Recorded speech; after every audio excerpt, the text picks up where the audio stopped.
So I already tightened to 36 pounds and then made the 90-degree turn. And now I'm finishing doing the, I don't need this anymore. Well, I need them, but I don't need them right now.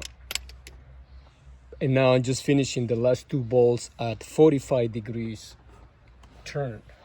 And that will complete the entire head installation, just the head. It's a lot of torque to push this bar. It requires a lot of strength. So that's a perfect 45 turn. Then the last bolt right here. So now we set this up. I have to set it up nicely.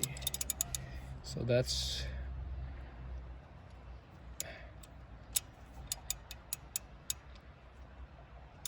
right there.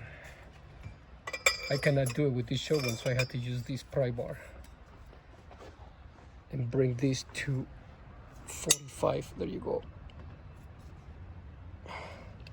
There's a lot of torque to seal this gasket in place. So that's it, man. That completes this portion. But look at how nice and clean this entire piece is looking. Everything, I cleaned up everything. There's a lot of components. The next step is to install the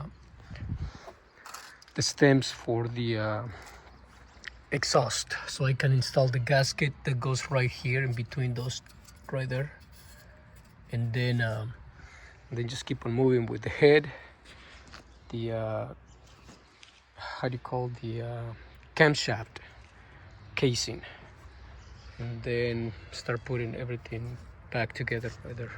Capiche? Pretty good. Pretty good.